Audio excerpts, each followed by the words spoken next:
Present Productions presents the math of ESP, why it works even if you don't believe in it.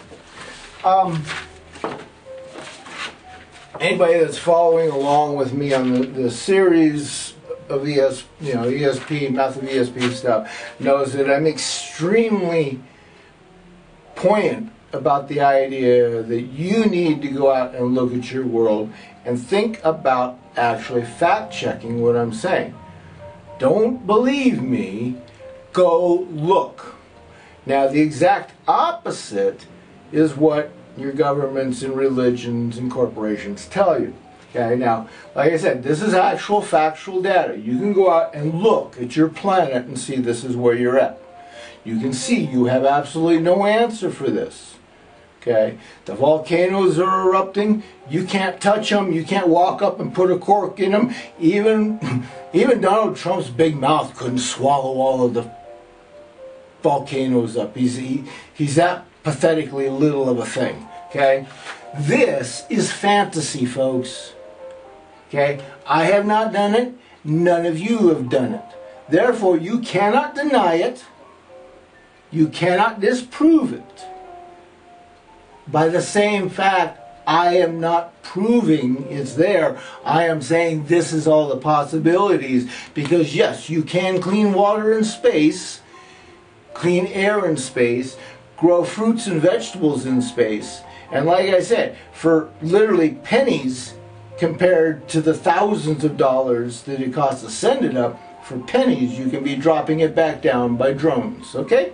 Things fall down into a gravity well, which a planet is. It's got gravity, it's going to draw everything down, okay?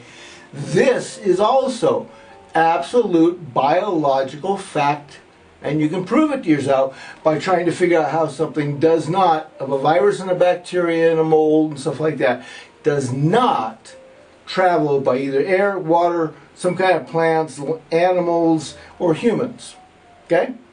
Every single piece of object on this planet can convey and transport a virus spore, a bacteria spore, a mold spore. In some cases it ain't going to live, and in some cases it will. And when you've got this much of the literal mutating factors, okay, I cannot project what the mutations are or how many will be, but this is all absolute fact, okay?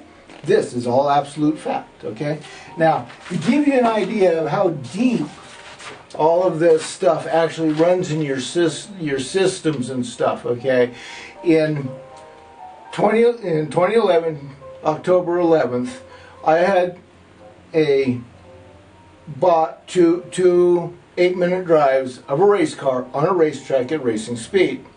This was the first time in my life I had ever driven a race car on a racing track at racing speed. I have never, ever, ever driven a car with slick tires. I have never been in I have been in an open wheel car because yes, my family, my stepdad, should say my step family. My step family is into racing, and my stepdad had a race car, and I worked on it and I tuned it up, and yeah, I did at one point in time actually get into it and do a real quick putt around the pit area, the garage area, just to see if I had got something right, and then I handed it over to the driver. Okay, when I was in Mario Andretti driver's instruction meeting before driving, the instructor got up there and was talking about stuff, and he asked anybody questions. I said, hey, how fast do these things go? He goes, well, if you only do a double, you're only going to hit 150 because there is a limiter put on the engine to prevent you from going faster. He saw me groan. My goal had been to hit 150 miles an hour. The absolute limit of this car is literally what my goal was. He quickly amended himself and said, well, if you're really, really on the button and really, really tight and fine, you can get it up to 153. Okay? And there's the certificate, Mario Andretti Racing Experience. It's a computer printout. No person does anything. I walked up, I handed my ID. The woman turned around, punched a couple buttons, and the computer printed out this. And right there it says 160.5 miles an hour.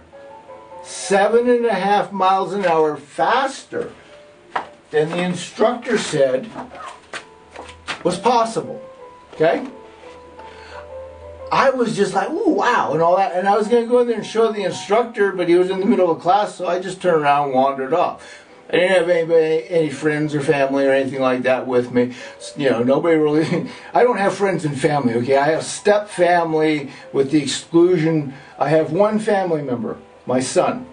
Everybody else is a half family, half brother, half sister, okay? They are not 100% my blood family, okay?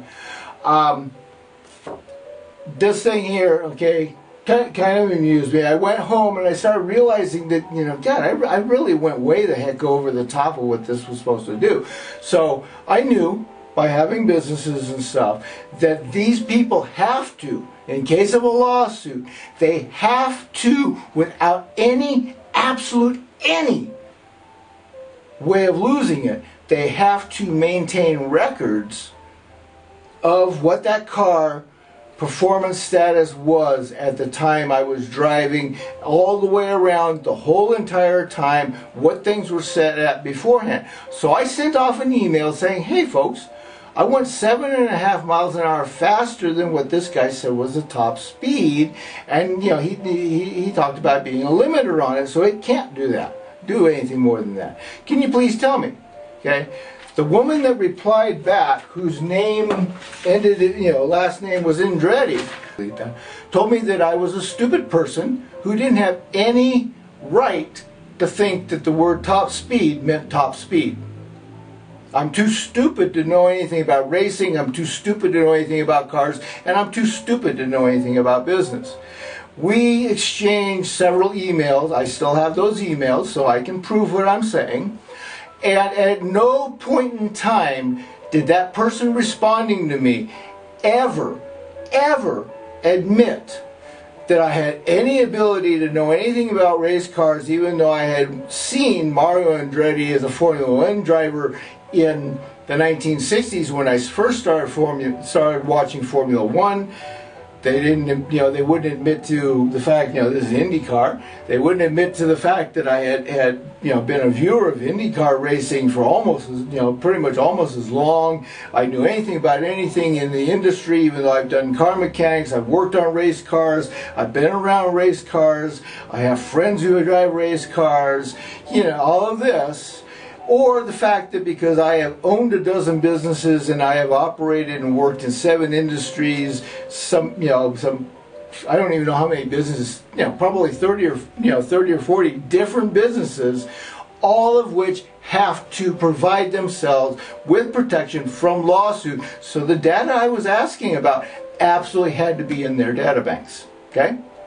No, I was too stupid to know business. I was too stupid to know cars. I was too stupid. I should just shut up and believe this woman that, oh, it just happened. No big deal. Now, if I was Michael Schumacher, if I was Dale Earnhardt, if I was Mario Andretti himself, and I went out and I did this, no big deal. Okay? Understand? First time ever, big deal. A real polished driver, no big deal. Okay? These people are drivers, they're out all the time, they know how to find it. 16 minutes in a car and you beat the top limiter speed by 7.5 miles an hour? Yeah, that would, I definitely put myself on pole, folks. No other way to look at it. Alright? So, this is the level of ignorant, blind obedience that is demanded of your elite, of your governments, of your corporations. And it all comes back down to the Romans, blind obedience, and these 4 churches. Kill all the data unless we want you to know it. Donald Trump, it's all fake news! But don't worry, I'm going to delete everything. How can you fact check if you delete everything? Yeah. You cannot fact check if you don't have anything to look at. If you can fact check, you can use the brain in your head to know the difference. So remember, I don't tell you what to think, I tell you to think. Big difference, folks. Big difference. I let you make up your mind.